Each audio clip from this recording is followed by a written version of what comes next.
This is a monster class in commercial real estate. Why do 87% of real estate agents fail within 5 years? You could just be on the wrong team, have the wrong coach. I mean, my grandmother used to tell me that I could do anything. Anything. Now, I don't know if she meant it, but I felt it. But everyone can get to the top in their field. There's people in the market that may not like me, but they respect what I do. Become the expert in what you do. Undeniable expert. That's what all monsters do. They sacrificed their life to take care of me, to make sure that I could go on. What happens when the deal's not in the best interest of your client? Most agents don't know how to handle delayed gratification. If there's a buyer, I'm gonna find them. How intense you go after trying to make it happen for your clients. It's hard to not want to help someone that has a good attitude, willing to work for it, and shows up every day. And that's what I've done every single day. Success is inevitable.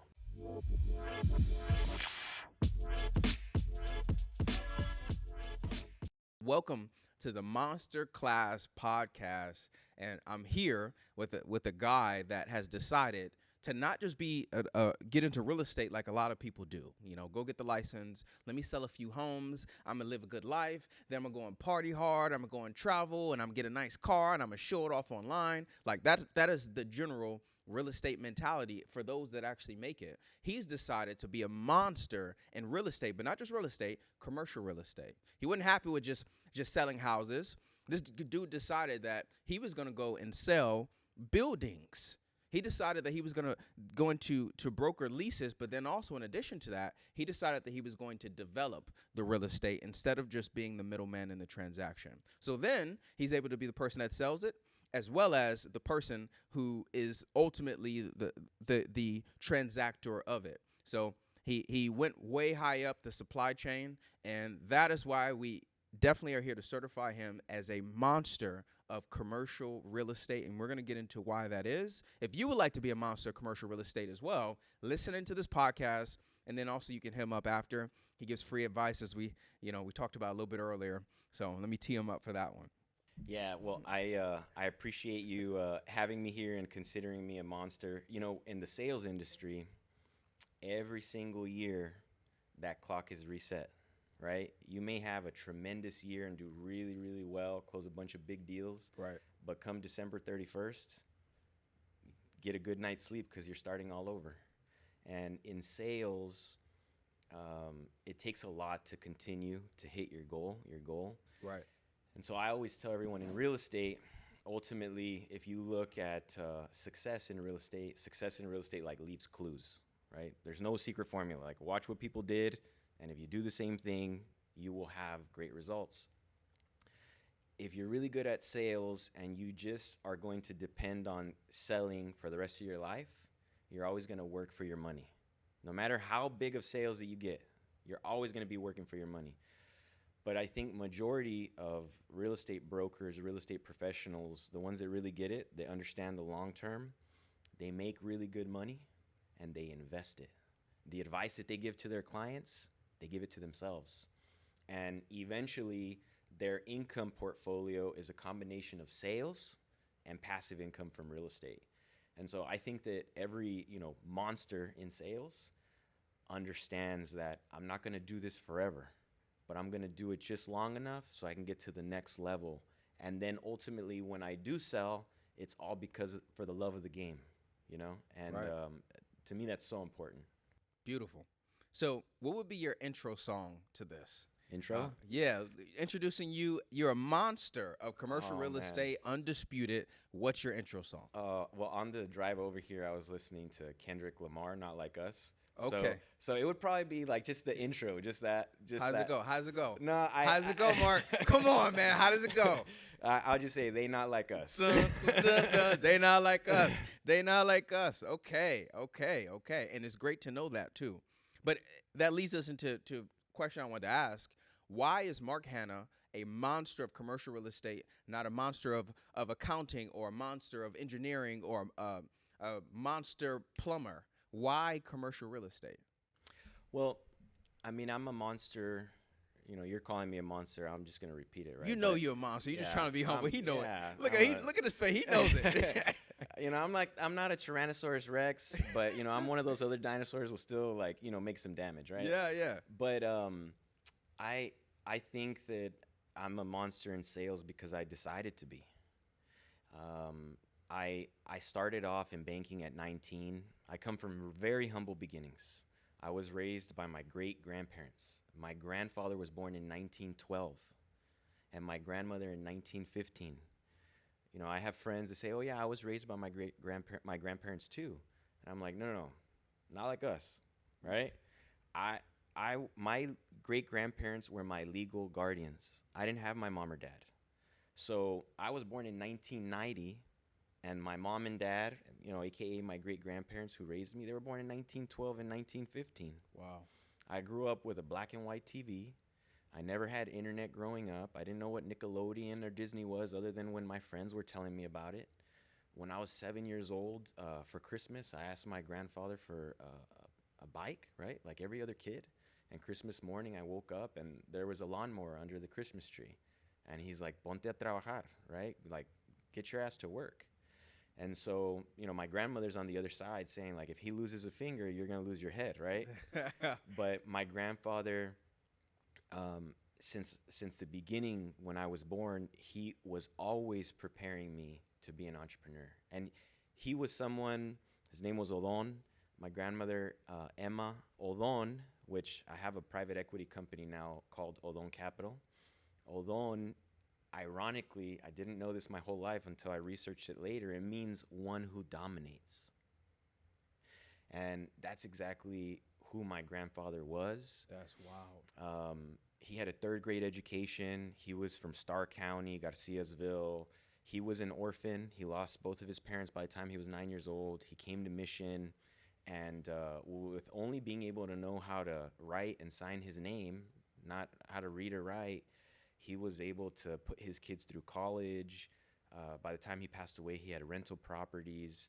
And so, you know, I had the best example growing up. And ironically, I didn't realize this until later, but someone asked me, "Hey, what did your grandfather do?" Right? Like, you know, the business. Because everyone thinks I come from like a trust fund or something. Yeah. Which there's nothing wrong with it. I hope I give my kids a big trust fund, right? And so I'm not hating on anyone that comes from that. Much love and respect, because I think it's the hair. Yeah. You got trust fund hair, bro. I got like, trust you look fund like hair, you're just man. born with some money. I wasn't, man. It's VO5 cheap stuff. No, but I think that everyone has always like assumed, right? And so I always clarify. And to this one person, I said, you know, my grandpa had a dump truck business, and they're like, "What do you mean?" I'm like, "Well, he had a dump truck and he sold dirt. That's what he did." And they're like, "Wow, that's so funny because now you sell dirt." And I had a Oh shoot! bro, That's crazy. I had a moment, you know. Oh, man. And it's like, wow, I'm getting goosebumps right now just because I said it. But so ultimately, you know, to answer the original question, how did I get into real estate? Well, that's real quick. That's an evolution, bro. So he sold dirt, and you evolved to sell the dirt and the land. Bro. That's crazy. I just got goosebumps. No lie. That's crazy. Yeah, and it's what we should all strive for the next generation. Is that for the next generation to be better than us, right? I've got 2 sons, and my wife and I both come from very humble beginnings, but when we want something, we have it in our DNA. We're going to do whatever it takes. We don't expect anyone to give anything to us. We will earn it. And that's the same characteristic trait that we're handing down to our 2 boys. My boys, they've got little Hanna Solutions shirts. Every single day when I drop them off at school, they wear their little shirts, and I tell them, "Hey, you're going to work, I'm going to work, mommy's going to work, everyone's going to work." So they don't call it school. They say, "I'm going to work." And they're telling their teacher, "This is my work." They get on Fridays, they're like, "Dad, right? Daddy, do we get any money?" Like, they're asking me about that. They're 2 and 4 years old. That's how I was raised. My grandfather would tell me every single day, "Mijo, si no trabajo, no como." If I don't work, I don't eat. And I never understood that because I was always like, "Grandpa, like, we got food in the fridge for a couple days, you know, at least, right?" Right. That's not what he was teaching me. He was teaching me every day you got to wake up with a purpose and hustle, because when you work for a purpose, it's what keeps us alive, you know? He lived to be in his 90s. My grandmother, 88. What was their secret? Well, they were taking care of all of us. They had a purpose.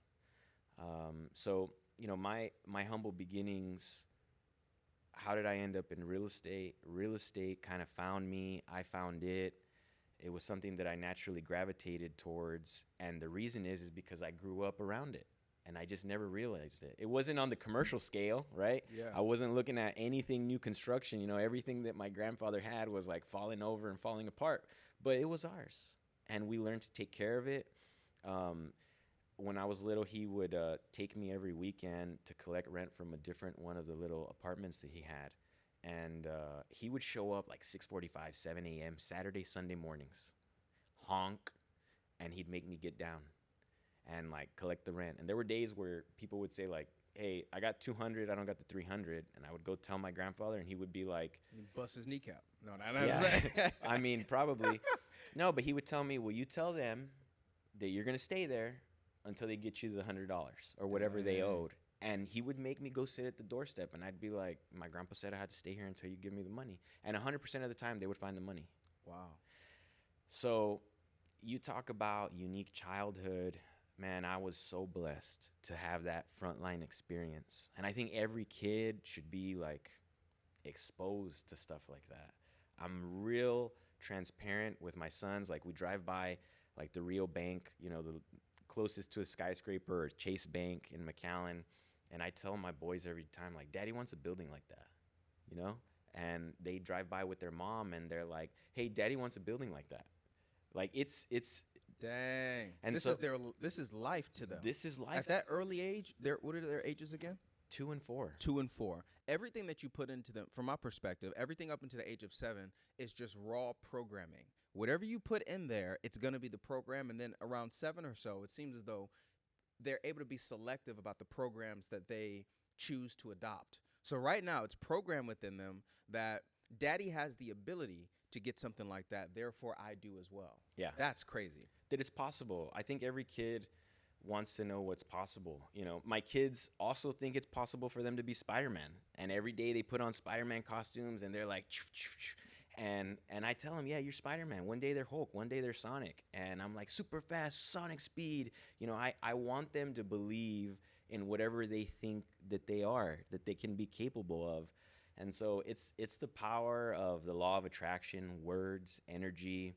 And so just the way my grandparents did that with me. I mean, my grandmother used to tell me that I could do anything. Anything. Now, I don't know if she meant it, but I felt it. And Whoa. Okay. I would say I think we just hit on something. Myself being a monster in sales, I kind of think back to a few experiences. One being when I was in 9th grade, and I had this teacher named Jamal Jenkins. You know, like, bro, I actually got expelled from that school that year. However, in that class, that was the only one that I actually paid attention to, and I tried to perform, because that first day I came in, I answered a question, and he called me a genius. He said he's a genius, thus Brand Genius, the company. That's been in my mind ever since. Ever since he said that, I believed I was a genius. Then I think back, when else did I get positive reinforcement? When I was a little kid, there used to be this show called The Pretender.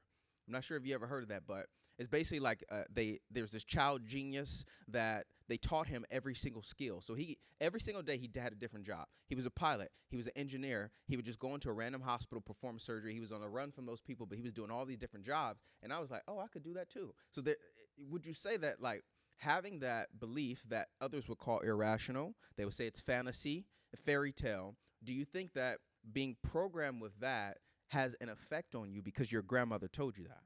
oh yeah, I mean, the human body, the brain, you program it from a very little. Walk, breathe, eat, right? And as much as you want to program it, that's what you're going to get out. And I think that when we program our young people to believe in themselves, to be kind, to be understanding, to be relentless, I think that majority of the time it works out. The problem is that so many people are pessimistic about their circumstances, right? The glass isn't half full, it's half empty. Yeah.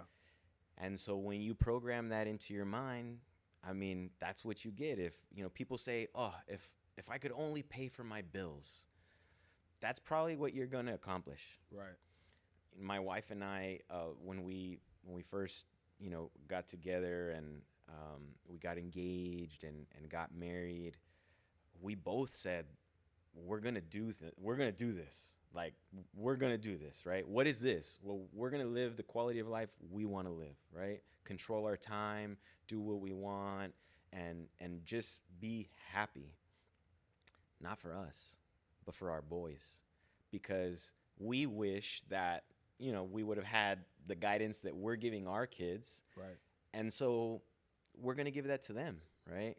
I just believe that if you put it out there and you work towards it, you might not land there, but you're gonna land pretty close, and that's a great place to be, right? So, question: why do 87% of real estate agents fail within 5 years? Given that it's attainable for everybody with the programming, why do they fail in 5 years? 87%. Well, it's a combination of things. It could be the market that they're in, the product that they're trying to sell. It could be that they don't have that closing skill set, or that they're part of the wrong team, right?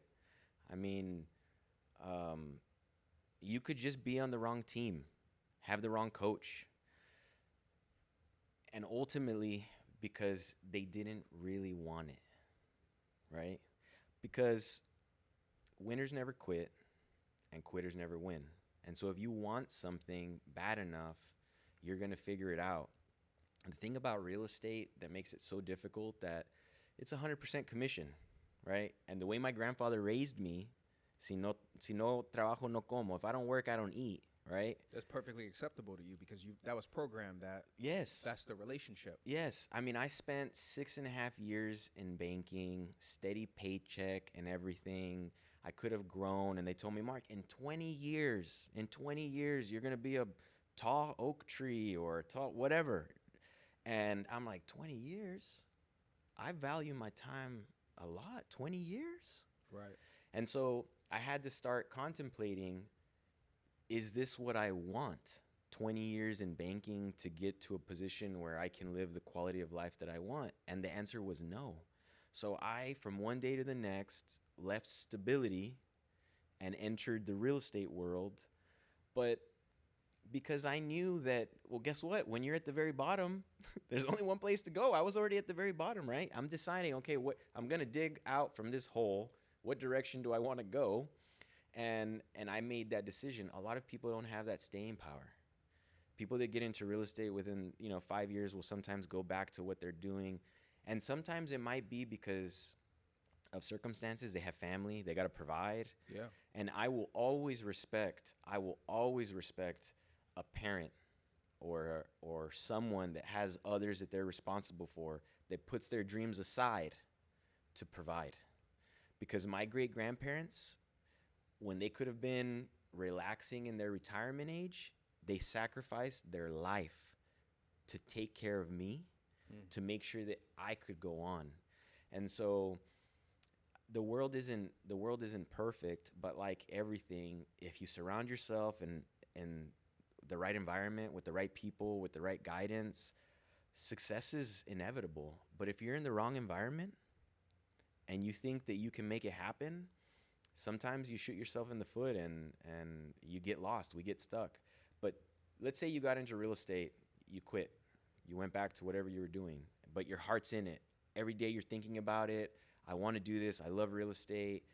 Well, you need to look back at those 5 years and figure out, okay, where did I stumble? Why didn't I make things happen? Look at every transaction, every client that you interacted with. You might want to call your clients. Hey, did I do a good job with you? Like, what could I have done better? Right. Because if it's in your heart, there might be another way to get back into it. But not if you're just looking back and saying, well, I tried. Oh, well. Yeah. What I'm hearing from you is that most fail within 5 years because they did not secure or create the proper circumstance for them to succeed. And they may not know how to succeed. They don't know how to pick the right team. They don't know how to go after the right product, nor how to create those closing opportunities. So they might have just jumped into it without setting the things up or knowing how to set it up. Does that sound about right? Yeah, I mean, there's it's like two guys are about to chop a huge tree down, right? And they're being timed on it. One guy gets the axe and just starts going at it, whack, whack, whack. And then the other guy walks up slowly and just start sharpening the axe, and everyone's watching like, oh, this guy lost already, right? Well, if you got an hour and this guy says, I'm going to spend 30 minutes sharpening my axe, and that 30 minutes that he spent patiently sharpening, getting ready for it, that's what gets us ahead. And if you don't prepare, it's hard to succeed, right? Sometimes we get lucky and we get blessed. But if you don't take advantage of that luck and that blessing and turn it into preparation, eventually it's going to catch up with you. Right. And especially if you get into a job where it's 100% commission sales, to prepare your way for that, or even in business, which is 100% commission sales, my advice is that you take 100% of your unnecessary expenses and you get rid of them. 100%. Because generally, you're not going to be able to make the amount of money that you think that you're going to make within the amount of time that you're going to make it.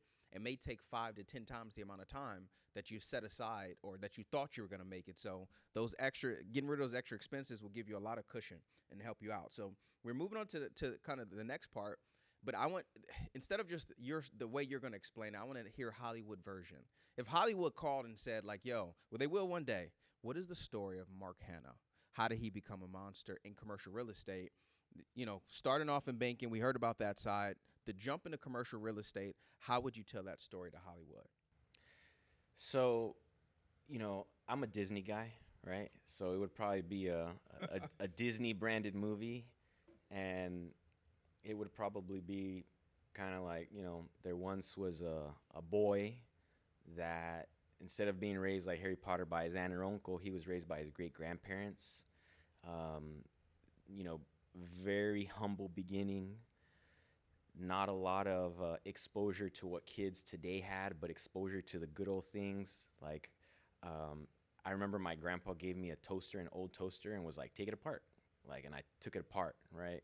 And so it would probably be filled with stories of how he was nurtured when he was young, right? And how he lost the two people that meant the most to him by the time he was 12 years old. He went through 3 different homes after that, from 12 to graduation, 18 years old. Homes of family or strangers? Both. They were distant relatives, so I consider them all non-family. But I didn't go into the foster system, but it was, you know, almost felt like it. And it would be a story of someone that suffered, went through a lot, and just felt alone a lot at times. But because he was nurtured and given so much love and confidence and knew that he could have anything that he would be willing to work for, when he, you know, between 12 and 18, the only thing that he was focused on was finishing school, being the best he could be, and practicing life the way his grandparents taught him. My grandfather taught me to say hello to everyone. Everywhere I go, I say hello, bye-bye. I greet everybody. When my wife and I first, you know, would go out, she was like, why are you saying hi to everybody, you know? Yeah. And I just, it's just the way that I am. My little boys, guess what they do now? They follow daddy. Hello, hello, hello to everybody. My grandmother taught me the importance of understanding and kindness. And so when I meet people, I'm understanding. I kill people with kindness. When people are rude to me, I turn my cheek.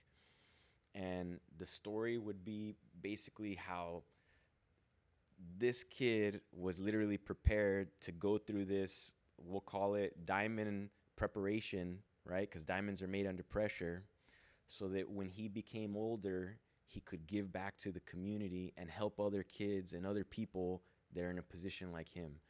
If we're going back to Disney, right? Disney, usually you have an initial guide. Let's go back to The Lion King. Yeah. Mufasa's the original guide. Yeah. Mufasa passes away, similar to what happened with you. Then he get these 2 new guides, Timon and Pumbaa, that teach them kind of the next level of evolution. Who became those guides that got you into commercial real estate? You know, yesterday I spoke at McAllen ISD. They invited me to speak to 138 principals, assistant principals, the superintendent, and his executive staff. And I told a story specifically of different educators throughout, from pre-K to graduation, that impacted me, that told me things, that guided me, that lifted me up. And, you know, by the time I was done talking, there were educators that were crying. And I told them, now more than ever, there's kids out there that just need hope and inspiration. And you're the only consistency that they have. Their home life isn't consistent. Going to school, seeing their friends, seeing you is the most consistent thing that they have in their life. Right. My Timon and Pumbaa in life was education and all the educators. Because my grandmother gave me her spirit of being kind, optimistic, and my grandfather gave me the work ethic, everyone that I've ever been around has always seen that. And so it's hard to not want to help someone that has a good attitude, that is willing to work for it, and shows up every day. And that's what I've done every single day. And who introduced you to that world, though, commercial real estate? Well, I mean, when I was in banking, a lot of the loans that we did were real estate backed loans, right? Right. People want to develop, build retail plazas, subdivisions, etc. So my background in banking prepared me for it. And I didn't ask for a job in banking, okay? I was 18 years old. I had just graduated from high school. I bought my first computer in my life. I'm a millennial, right? At the age of 18 is when I got my first computer, right? That's unordinary, right? I got my first computer. I knew of an individual in South Texas that came from nothing, very successful, owned a lot of things, and one of the things that they owned was a bank. And so I sent him an email. It was the first email that I ever sent off of that computer. I said, my name's Mark Hanna. We have similar backgrounds. I admire everything you've done for the region, and I hope to one day do the same. If you can make it possible, I'd love to shadow you for a day.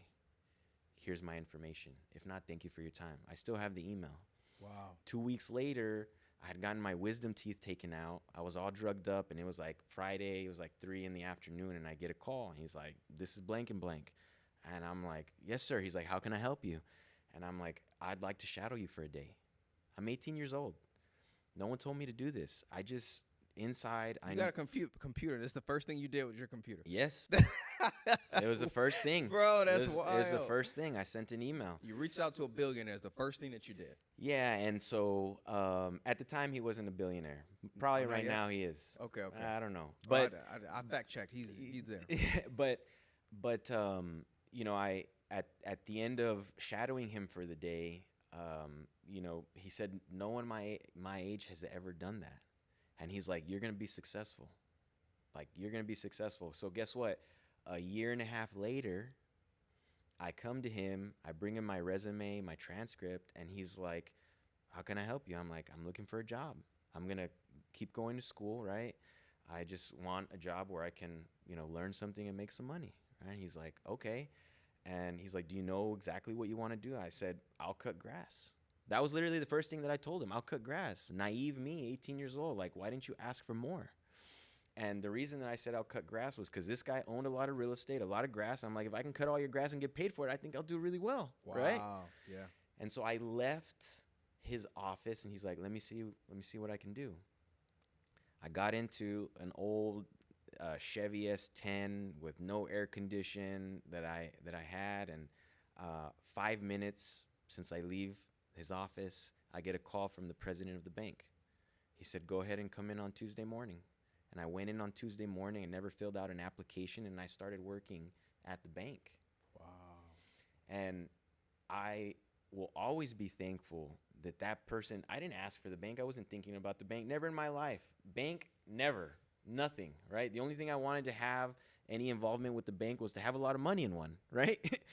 And because of that destiny, whatever you want to call it, I started at the bank, and it was the best business school that I could go to because I got to see what loans were denied, what loans were approved, and every loan package that would be put together, there would always be like a biography section, right? So every loan officer has to know their client in and out, blood type, kids, everything, right? We got to know the entire DNA of a client. If we're going to lend you more than $1 million, right, I got to know everything about you. And so these bios would always be like they started with nothing and they did this and this, and after 10 years they had this. It was constant, right? Wow, you were able to see like the true blueprint to success. Yes, and every day. every day, and followed by financials. I mean, I was able to look at financial statements, tax returns, and Bro, hold on. We got a million podcasters that talk about all they're doing, but you can never verify what it is that they're doing, right? But you have like you have the story, and then you have the proof. So you're able to actually see like, oh shoot, this is the real blueprint to success. I was able to see loans, come into fruition. A client asks for $1 million. We give them $1 million. They pump it into their business, and guess what? Their business grows 5x, 10x. I saw the power of leverage. I saw the power of how if you have, 20, 30% of a project, right, the down payment, you can make amazing things happen. And I learned ultimately that bankers are your partners. They're taking a risk too, and they just want to make sure it's a calculated risk. And so learning all of those things, that was business school 101. It was the best thing that I could have done. After 6.5 years, I realized that on the real estate side, on the brokerage transaction side, there wasn't very many people that understood finance. I've never, ever met someone that doesn't want to own a piece of real estate. I've only met people that don't know how to pay for it. So if I can figure out how to put a package together and help you get there to pay for it, to finance it, to accomplish your goal, and that's my number one specialty, I'm going to sell a lot of real estate, right? Wow. Because there's no one that doesn't want to own a piece of real estate, just people that don't know how to pay for it. And so ultimately I made the decision to jump into real estate in 2016. In 2018, my wife and I started Hanna Solutions Commercial Real Estate. We've been very successful. We've been able to, double our growth every single year. Beautiful. And I'm not trying to be the biggest, right? I'm not trying to be the top dog. I'm trying to be the best I can be. Competing with yourself. I'm competing with myself. That's what all monsters do. There's no monster that I've met. Now it's not that they're not keeping score. So they see in the peripheral what other people are doing there, but they know that if they continue to improve, let's just say 1% a day, they know that the compound growth over time, that person would never be a consideration because of the rate in which you're growing. And you can't focus on them because you can't control them. You can only control what you do. That is what a monster does. Okay. It's always been my DNA to say less and do more, right? I like when we close deals, my whole team is like, hey, we got to put out, on social media, just sold and this and that, and get the confetti out. And I cringe for that stuff. You gotta do it. For the marketing no, guy, I know. Right. From a marketing standpoint, it makes complete sense. But I've always, it's in my head. Let the results do the talking. The market, the real estate market, they know I sold that property. They know I sold it. Right? It's in the books. Right. I got paid for it. It's in the bank. It's in the books. What other gratification? I don't need any third-party gratification. The only person that I need to know is my clients. Hey, client, I just sold this one. Hey, client, I just sold this one. Hey, client, I just sold this one. Because they're the ones, right? But to the whole world, I mean, every time if I put out a sold post, you know what I'm going to get? I'm going to get people calling me, asking me for sponsorships. Right? Yeah. Right? Yeah. And they know you got the money, and so they're calling who they know has the money. I can understand. And you put success out there, and because people know if you show up for yourself, then if they do business with you, then you're going to show up for them because there's self-interest involved. So they want to do business with someone who shows up for themselves. So I think that's just something that comes along with the territory. Like, I didn't want to be fit. I wanted to be a movie star, but I also want to be able to go eat in a restaurant. It's like, nah, bro. Like, they just can't come have it along on. with it. So yeah. You can't make a lot of money and not pay any taxes. Oh, right. I mean, and that's the tax. Yeah. People are gonna be hitting you up for stuff. But if you had to model your career, kind of what you want to do in the future, on any real estate developer, who you be happy to follow their blueprint from A to Z, who would that be? So If you had to, I know you're blazing your own trail. I know all that. Yeah, no. Believe me, I study the people that came before us because there's always so much to learn. I mean, I think I spent from like 17 to 24 just reading biographies, right? Just like, oh man, they came from nothing and they did it. Oh, great. Oh, they came from nothing and they did it. Great. Like it's my gasoline. It's my diesel fuel. What was the best developer that you found in that? So there's 3 that I have followed, mirrored. 2 of them are no longer alive. The first one is Tremel Crow. Look them up, Tremel Crow. Yeah, no, they're a big real estate company. CBRE purchased them not too long ago for a couple $1 billion. This guy is based out of the DFW, and his story, he built one spec warehouse. So spec warehouse means it's speculative. I'm gonna build it. I've got no one to buy it, and there's no tenant in there, but I've got a big bank note, right? Dude, I've never known what spec meant. People are like, yeah, I'm building spec homes. I'm like, yeah, spec homes. And I just act like I knew. That's what I mean, speculative. It's speculative because unless I have a contract already for someone that's going to lease the warehouse or buy the warehouse, I'm taking a risk. I'm going to build it, finish it, and then how am I going to pay the note? Right. It's a speculative deal. Right. So these speculative deals, Tremel Crow, he built a warehouse. It was speculative, and he found a tenant, built another warehouse, found a tenant, and the rest is history. His company was a private company for the longest time, and they basically sold to CBRE for a couple billion. I mean, he's in, if you go to downtown Dallas, there's the Tremel Crow buildings. I mean, they got plaques. He's got sky rises. All over the country, they have real estate. Tremel Crow is the man. And the guy started from nothing. The other one is Henry S. Miller. Henry S. Miller, born in 1914, the DFW area as well, sort of similar to me in the sense that he started his own brokerage without a flag. Like, he wasn't a national flag, right? He was just Henry S. Miller. Wasn't affiliated with one of the giants at the time. Yeah, he was a home thing. Yeah, and he went down like as the best one-man like shop, right? And he wasn't a one-man shop, but he was for the longest time.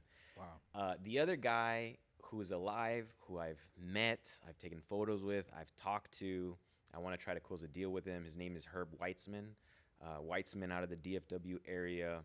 He was a protege of Henry S. Miller. Oh, wow. And so he learned from him. And then you know the key to success now. You got to go learn from that guy. So, man, you sent him an email yet? No. Man, I'm sending him a fax, email, whatever it takes, right?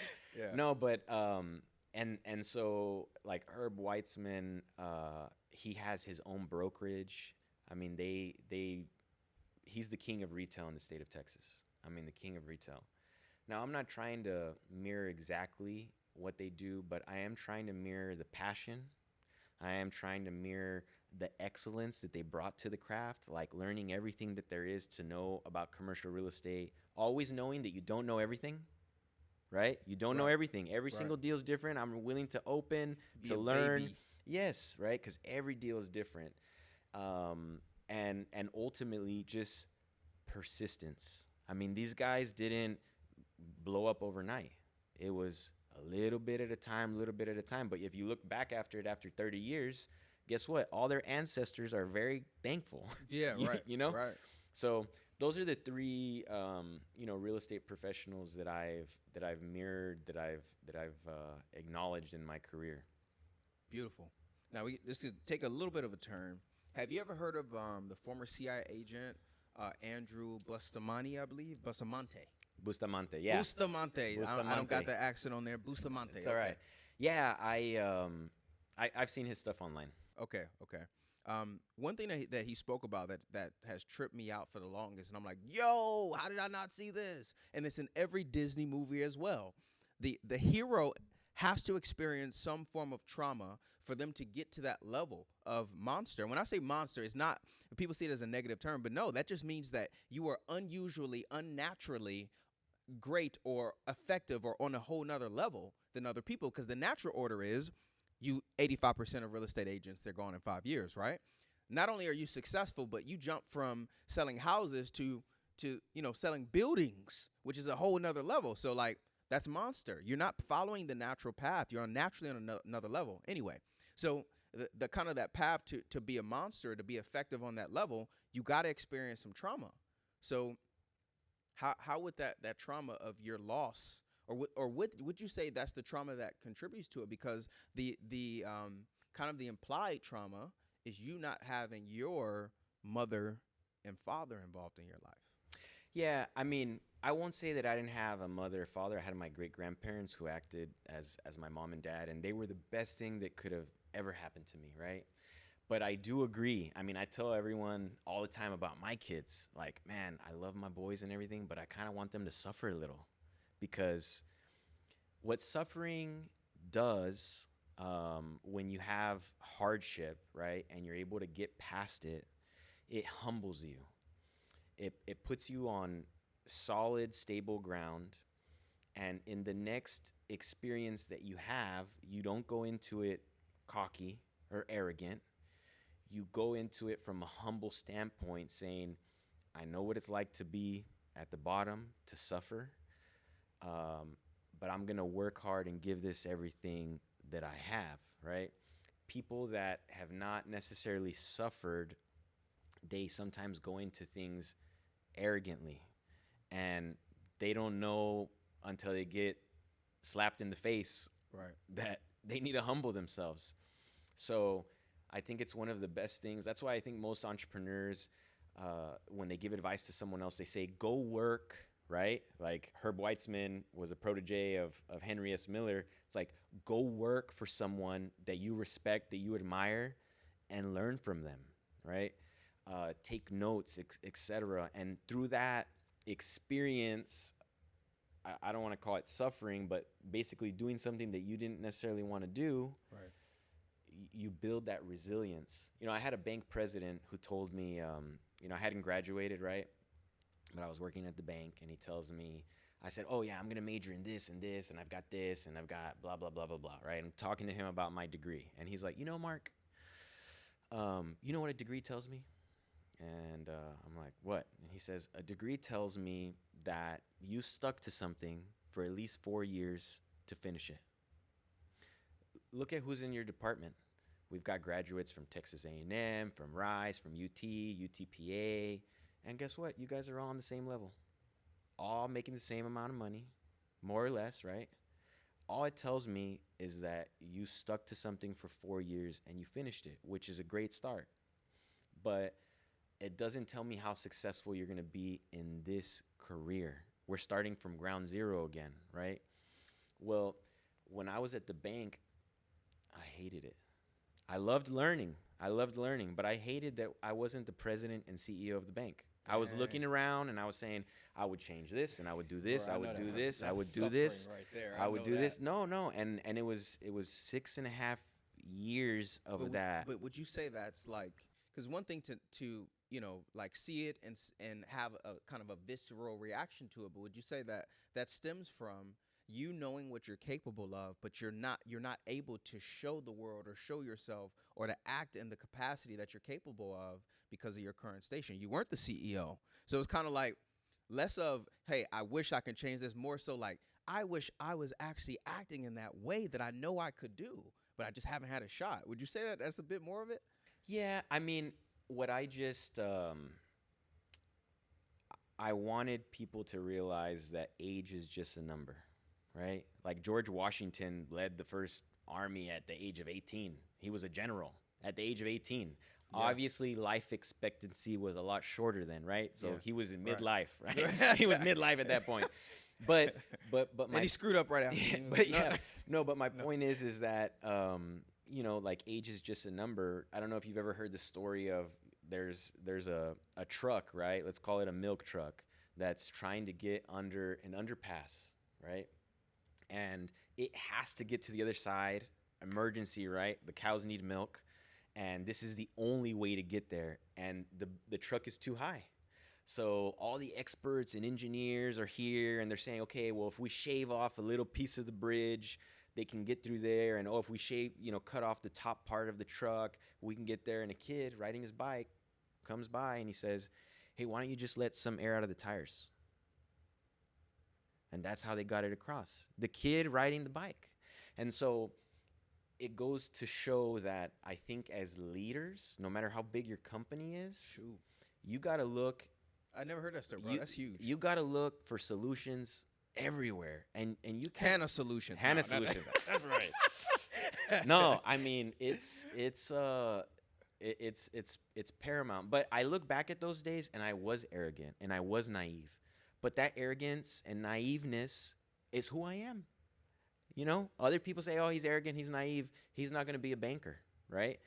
And yeah, you're probably right, but it doesn't mean that one day I won't own a bank, right? I wasn't meant to be a bank CEO. I hope one day I can buy a bank and buy into it, sit on a board, right? Dang. So That man's going big. He's going to be the banking monster. well, I mean, it's not. There's people that own banks today that started from nothing. I mean, it's just a goal. I mean, I think getting through medical school, becoming a doctor or a physician or a veterinarian, those are just as big goals. There's just different results and a different path. But everyone can get to the top in their field. They just got to decide. True. Okay. If you had to choose a fictional character to personify you as a business person, who would that fictional character be? You know, For me, I want to be the Tony Stark of sales and marketing. So I'm going to come with a left side answer that you probably didn't think about. Willy Wonka. Willy Wonka, creative to himself. He created an amazing culture in his company with Oompa Loompas. Those Oompa Loompas followed him everywhere Right. he went. enslaved midgets, right? Yeah. I just play little people, little people. Little people. I'm just playing. Don't get canceled, man. No, he created brand, right? He was innovative with his marketing. Yeah.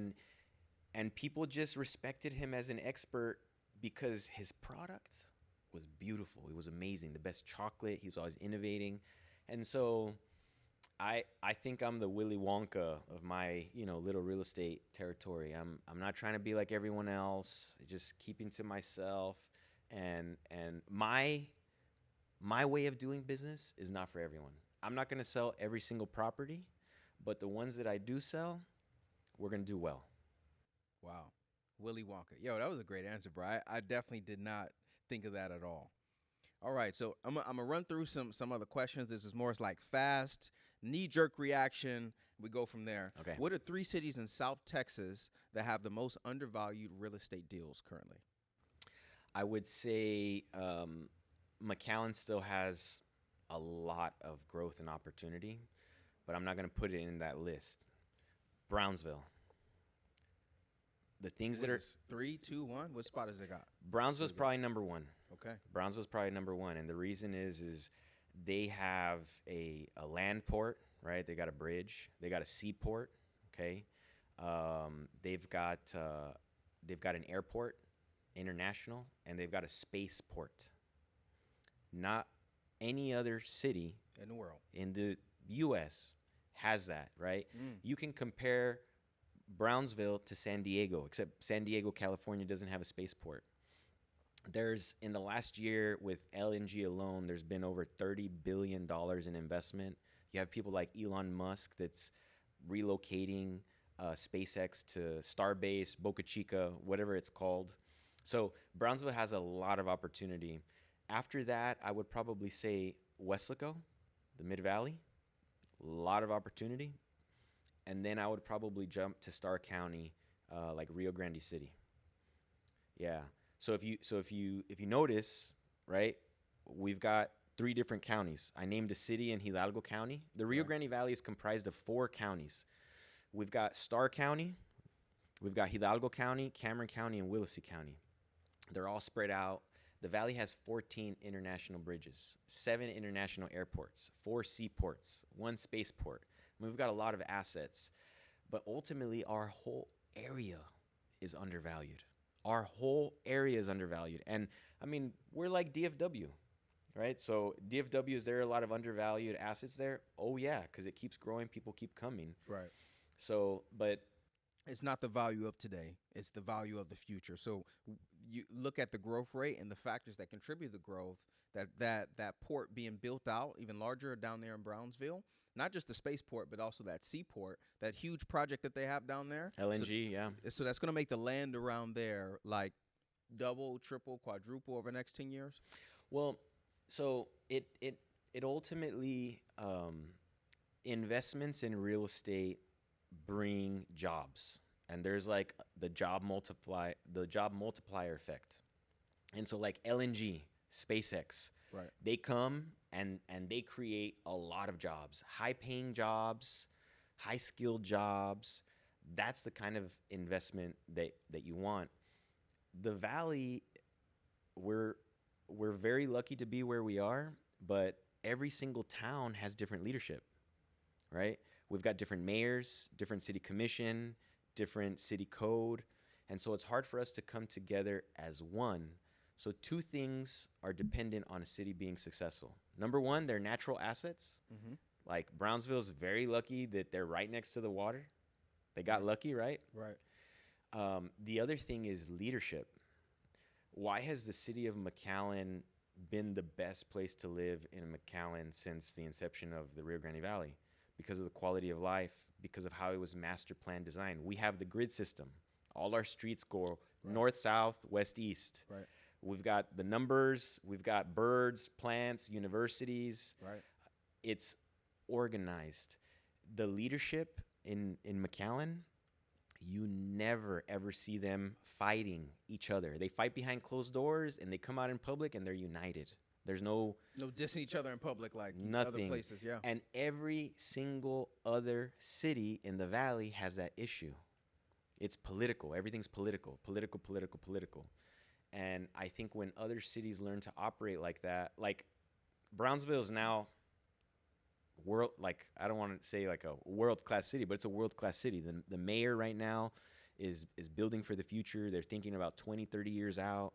That's how you have to build a city. I mean, it's like playing Monopoly, right? You're going around and you're thinking like, okay, I got to get this road. I got to get this over here. I got to do this. Even if I can't purchase a hotel today, I'm still going to buy that land because I know in the future I will be able to purchase the hotels on there, and they will be of great value. But a lot of cities are just focused on getting around and collecting the $200. If I could just get around to go and get that other $200. That's a great analogy. So if you're focused like that, well, guess what? You're always only going to get $200. And eventually you're going to land somewhere and go bankrupt because you can't afford it because you never grew. But if you're matching growth levels with the economy, you're going to do well. This is a monster class in commercial real estate, for real. I hope you are listening on that. So now let's play a game. 2 games. First one, would you rather? You can answer these in 10 seconds or less. Okay. If financing wasn't a consideration at all, would you rather develop a master plan community in San Francisco or a residential high-rise in Dubai? San Francisco. Master plan community there? Yep. Wow. If you were given a $5 million grant to invest in South Padre Island, would you rather buy a plaza or build a multifamily housing project? Neither. Oh, okay. Neither one would do. The South Padre Island is a tourist travel destination, so people don't live there year round. Most of the employees that live on the island or that work on the island, they don't even live on the island. They live in Port Isabel or Los Fresnos. So if I was gonna go to South Padre Island, I would build some type of travel resort, destination like that. So instead of a multifamily, it'd be like a hotel. Dope. Okay. Let's play Deal, Kill, Chill. Okay. So Okay. chill is, deal, so you do it. Yeah. Kill, like, no, not considering it. And chill will be, okay, not right now, perhaps a little bit later. Okay. Deal, Kill, Chill. 16-unit apartments, 3-unit commercial plaza, 10,000 square foot warehouse in Weslaco. All of these in Weslaco. 16-unit apartment, 3-unit commercial plaza, or $10,000 square foot. I have to pick warehouse. one? Deal, kill, chill. Which one would you do a deal on? Oh, okay. So today? I would deal the 10,000 square foot warehouse. Okay. Kill. What was the middle one? There was a 3-unit commercial plaza. I would kill that one, and I would chill on the 16-unit apartment. That one, after we get some cash flow going on the warehouse, then we'll move on to that. Okay. Deal, kill, chill. A new high net worth investor friend or a top real estate agent wanting to join your team, or a good poker buddy. Deal, kill, chill. Deal, first one.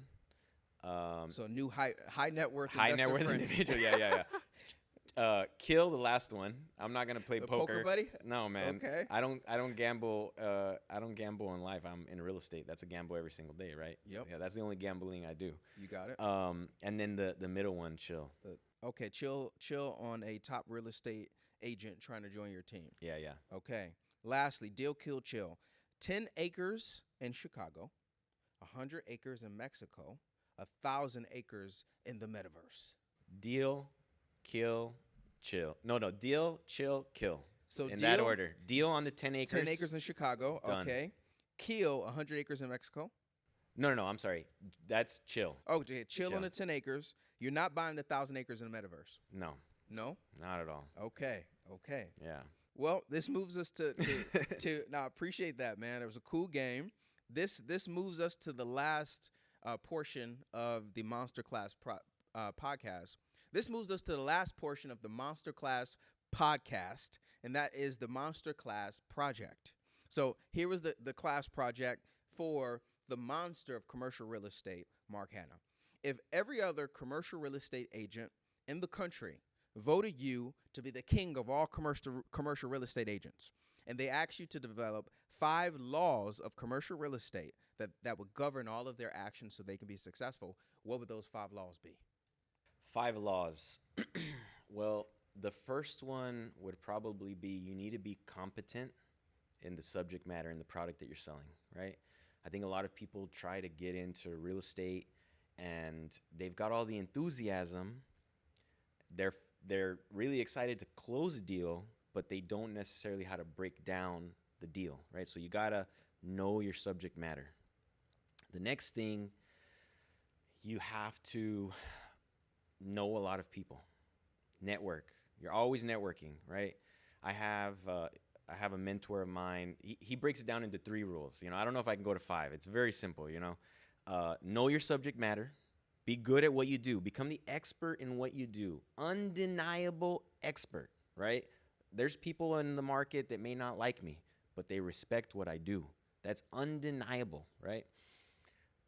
I meet a lot of people and I have a lot of friends, and I'm always trying to give value to people. So if I'm really good at what I do, right? If the market's really good at what they do, and I know a lot of people, I'm probably going to sell a lot. And so I break, that's 2 laws right there, right? Very, very simple. Sometimes there's too many rules, but I think overall, if you're just like a good person, ethical, you're always focused in the client's best interest. Here's the toughest part about real estate that a lot of agents have a hard time doing, okay? Yeah. And it's delicate, right? I'm a closer. Coffee's for closers. I gotta close a deal, right? Gotta close a deal. But what happens when the deal's not in the best interest of your client? Do you put your interest first? I want to get paid, or do you put your client's interest first? It's been my focus with myself, with my team, everyone that we do business with.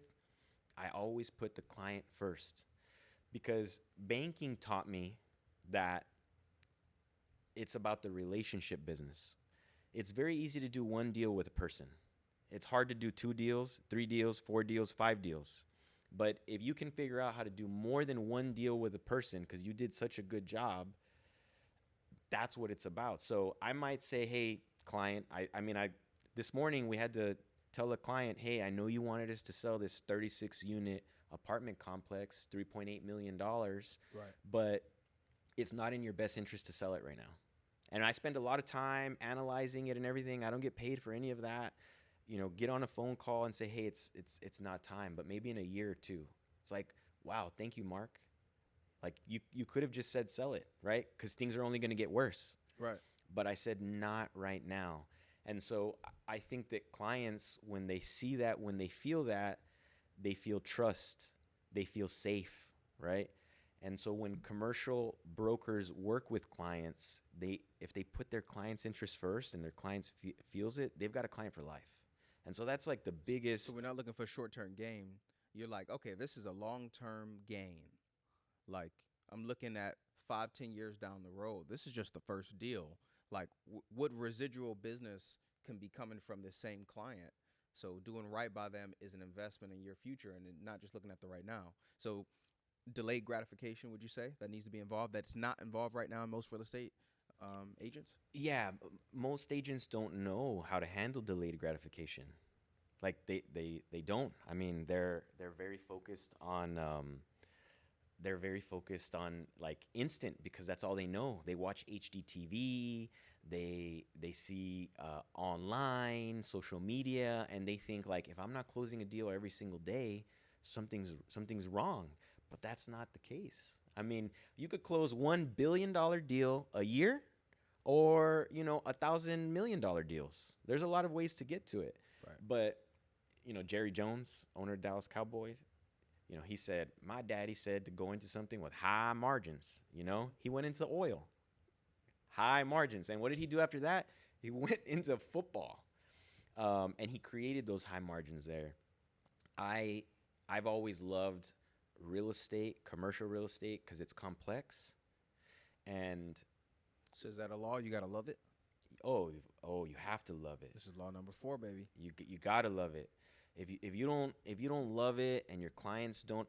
I've got clients that tell me, hey, Mark, we want to list these. We just listed some property in Brownsville. Want to list these 5.95 acres.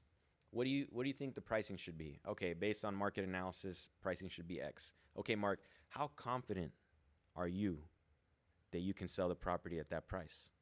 If I'm like, well, 50-50, maybe, maybe not. Or if I'm like, look, if there's a buyer, I'm going to find them. The market sets the pricing. We're setting the price right now based on the market. This is all calculated. This is a calculated risk. This property is not going to sell because I didn't put it in front of the right buyer. It won't sell because the price is wrong or because the market's wrong. But it's not going to be because I didn't do what I had to do. Clients hear that and they say, well, all right. I want to backtrack just a little bit. I'm going to play it back in slow motion when he said, if there's a buyer, I'm going to find it. My theory about being a monster in something, you're not the monster all the time. It's sort of like the Hulk. You turn into it when it comes time, and then you go back to your regular self. He turned the monster on, and he said, he did just like this. If there's a buyer, I'm going to find it. And then slow motion, you see it, his face twitched, like right on the side. This dude really meant to, like, dude, I just saw the monster come out of you. That's crazy. No, and energy is contagious, and clients feel it. They do, And when you're talking about selling, whether it's $1 million deal or a $5 million deal or a $10 million deal, guess what? The client is making an investment in you and your representation that you're going to go make it happen. And it looks like your determination to be successful stems from your success currently stems from your determination to be successful for your client. And that's what I just saw. If there's a buyer, I'm going to find that buyer. Yes. And you're successful because you're maniacal about, I know it may sound crazy saying maniacal, but that's what I saw. I saw maniacal. You're maniacal for your clients. I mean, I have to. They come out and believe in me when they could go with another big flag broker that been in the game 1,000 years, right? But they're taking a risk on me, right? So guess what? I'm going to go and do everything that I can for my client. And if, I have calls, especially in a down market like this, Mark, how's the market looking, right? How's the market looking? It's tougher. It's difficult to do deals right now, but deals are still happening, right? We just have to get creative. Right. In times like this, I was talking to another real estate broker from another firm yesterday, and he said, hey, so how's business, right? And I'm like, well, in down times like this, our value of experienced brokers, our stock went up. A couple of years ago after COVID, when everything was selling, interest rates were low. I mean, the homeless guy could have put a for sale sign on your property, it would have sold. But now property sellers, they can't just go with anyone. Right? They got to go with someone that is going to know how to find the buyer, find the tenant, find the solution to my problem. What's my problem? Well, my problem is that I have a maturing loan that's going to come due in a year. It's a 4% interest rate fixed. And now if I refinance, my interest rate's going to be at a 9.5%. I bought it a little overpriced because the last agent that I worked with didn't guide me on market pricing. And so I'm either going to lose my ass on this deal or you're going to help me restructure it. And so we have to come and say, okay, let's reverse engineer this. What's the solution, right? And a lot of the times it's, hey, we're going to get what we can and we're going to walk away to be able to fight another day, right? We all make mistakes on deals sometimes, but as long as I can walk away with what I started and fight another day, that's winning. That's real estate. You're not going to win every single deal. You talk to the most successful people in real estate, talk to them about the deals that they've done. They remember more in detail the deals that they failed at. I mean, a couple of years ago, Law number 5, be maniacal. And he's explaining kind of the mentality behind it, like how much, not stress or pressure, but like how intense you go after, like trying to make it happen for your clients. well, so in commercial real estate, people buy things based on investment or a return that they're going to get, right? And so it's the numbers either add up or they don't. And you can get really creative at putting together realistic numbers to make something happen. But when I put numbers together and I see, okay, we got a 9% cap rate, IRR, whatever the metrics are, I know, okay, I've got this group of investors that look for this kind of return. I've got multifamily buyers. I've got industrial buyers. I've got triple net, standalone, drive-through, fast food, zero landlord responsibility buyers. So after that, it's just about matching them up. But when you're in real estate, you have to learn who the players are. In commercial, it's the same group of players. It's the same group of players, and they all have standards. And if your deal meets their standards, they will buy it like this. Right. Hey, call my banker. They'll wire the money like this. So on our side, if we know how to match up our sellers with the right buyers and we can line up the right metrics, we're going to be successful. So we have to educate our sellers to say, if you want to sell right now, this is what we're looking at. Now, if you need to absolutely sell because you have a maturing loan, this is the reality. Right. You want to go bankrupt? You want to lose your ass on the deal? No bank will ever lend to you again? Or do you want to rip the Band-Aid off, live to fight another day, take whatever you can and move it into another asset? We restructure. That's my advice to you. So you're multiple choice with your clients. Like, okay, you can do this. Yeah. Here the situation is on you. I always give clients as many options as possible, but some of the options are rhetorical. It's like, no, you don't want to do that. You don't, and let me tell you why, X, Y, and Z. And so it's always about just painting a picture. If we go down this road, this is where you're going to get to. If we go down this road, this is where you're going to get to. I've been very blessed that my clients trust me and they've seen that I've been successful in other deals with them. So, there's, okay, what's the plan, Mark? What are the options? And just like any business, we discuss it, pros, cons, we make a decision, and then we execute. You can't look back and say, oh, I wish I would have done something different. You just say, I'm going to do it different on the next deal. I mean, that's the name of the game. If you're playing pity party like, oh, poor me, I shouldn't have done that. The best brokers learn from their mistakes, move on to the next deal. I mean, it's the name of the game. Beautiful. Thank you for watching MonsterClass Podcast Episode 2. This episode was sponsored by Hanna Solutions, commercial real estate. So, Mark, can you please let them know who it is that you can help the most? If you had to say the profile of someone that you can really, really help right now and that they need to reach out to you right now, who is that person? Yeah, so we service South Texas. We're enthusiastic about all things commercial real estate. We help sellers get their properties sold. So if you're an investor, if you're looking for someone to help you manage your asset, we're the team to go to. For all things commercial, think Hanna Solutions. Beautiful. Appreciate you joining for the second episode of MonsterClass Podcast. This has been a Monster Class in commercial real estate. Thank you so much for watching. Thank you.